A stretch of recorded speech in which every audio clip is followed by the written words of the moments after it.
and welcome to Quidditch Practice. Quidditch is a wizarding sport played on broomsticks. It is the most popular game and most well-known game among wizards and witches, and according to Rubeus Hagrid, the equivalent to Muggles' passion for football, or what we know as soccer. The object of the game is to score more points than your opponent. Each goal is worth 10 points, and catching the Golden Snitch is worth 150 points. The game ends when the snitch is caught, or an agreement is reached between the captains of both teams. Some games could go on for many days if the snitch is not caught. The record, according to Quidditch Through the Ages, is 6 months, although no one caught the snitch in that game. I'd like to read a few excerpts from Quidditch Through the Ages that teach us a little bit about the game. And now some interesting facts from Quidditch Through the Ages. We owe our knowledge of the rude beginnings of Quidditch to the writings of the witch Gertie Kettle, who lived on the edge of Quidditch Marsh in the 11th century. Fortunately for us, she kept a diary, now in the Museum of Quidditch in London. The excerpts below have been translated from the badly spelled Saxon of the original. Tuesday, hot. That lot from across the marsh have been at it again, playing a stupid game on their broomsticks. A big leather ball landed in my cabbages. I hexed the man who came for it. I'd like to see him fly with his knees on back to front, a great big hairy hog. Next. Tuesday, windy. Gwenhog came from Nettle Tea, then invited me out for a treat. Ended up watching those numbskulls play their game on the marsh. That big Scottish warlock from up the hill was there. Now they've got 2 big heavy rocks flying around to knock them all off their brooms. Unfortunately, didn't happen while I was watching. Gwenhog told me she plays often. Went home disgusted.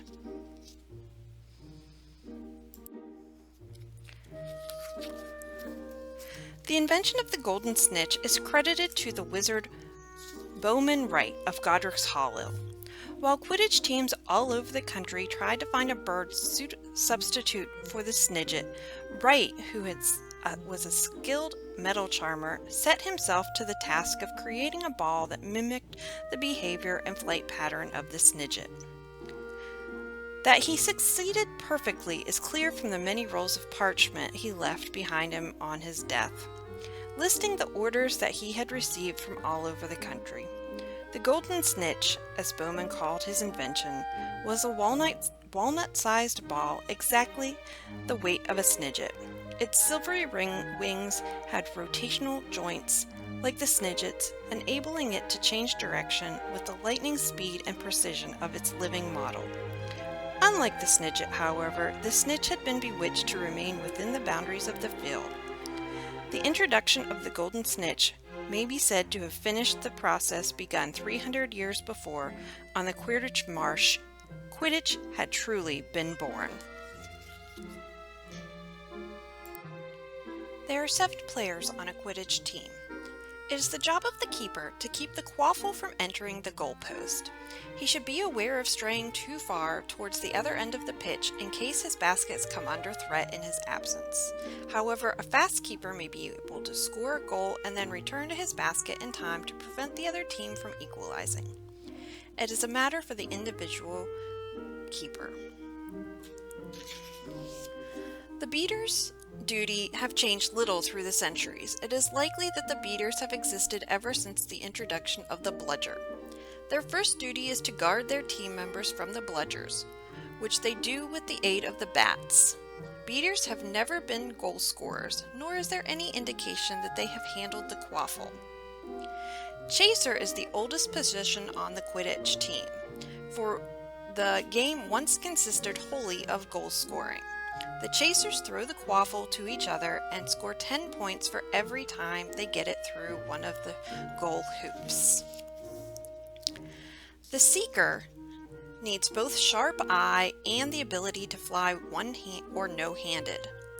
Given their immense importance in the overall outcome of the match, for the capture of the snitch is often snatches victory from the jaws of defeat, seekers are most likely to be fouled by members of the opposition. Indeed, while there is considerable glamour attached to the position of a seeker, for they are traditionally the best flyers on the pitch, they are usually the players who receive the worst injuries.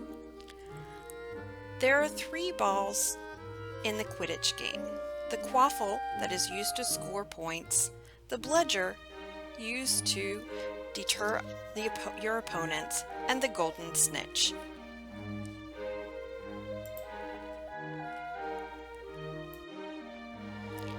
There can be no doubt that Quidditch has changed beyond all recognition since Gertie Kettle first watched those numbskulls on the Quidditch Marsh.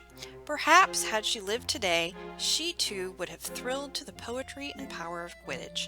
Long may the game continue to evolve, and long may future generations of witches and wizards enjoy the most glorious of sports. In your Week 7 bag, you should have 7 craft sticks, 6 elastic bands, a table tennis ball, snitch wings, 2 sizes of double-sided tape, and a bottle top. You will need scissors and markers if you want to decorate your catapult and snitch.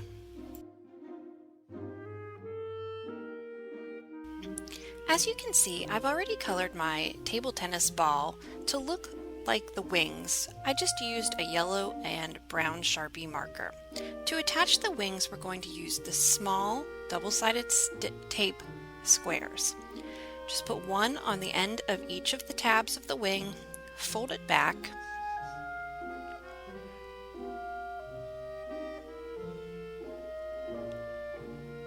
and then stick it to the side of your ball.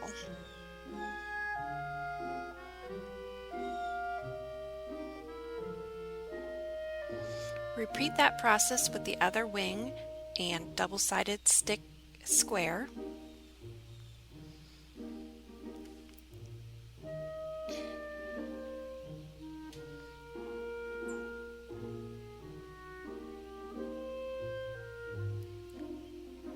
You're going to want to try and line them up pretty evenly.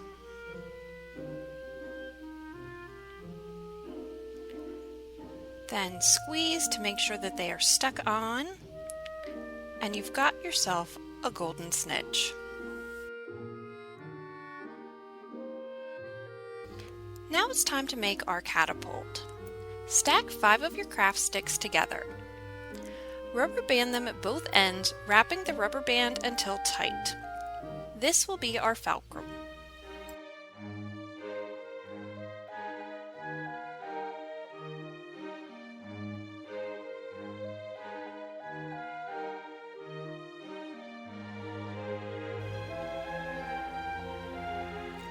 Take your 2 remaining craft sticks and rubber band them at one end.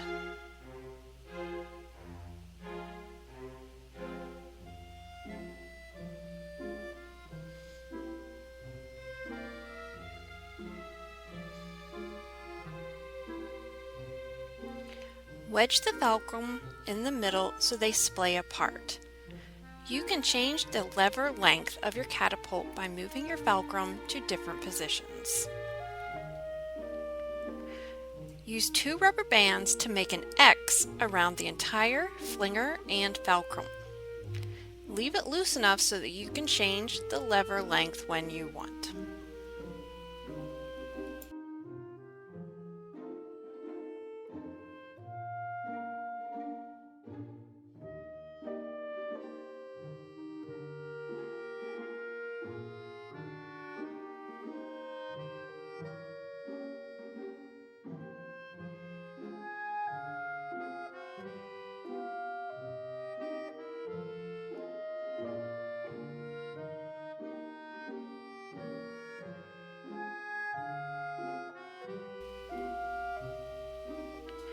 Take the larger section of double-sided tape. Place one side on the flat side of the bottle top.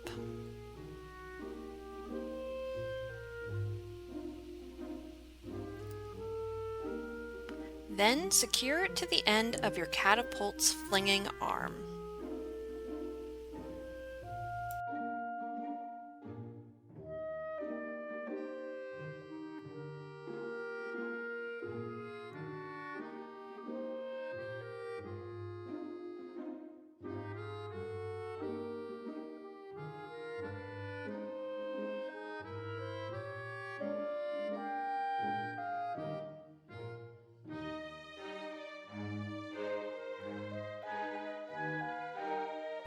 Join us next week for Defense Against the Dark Arts.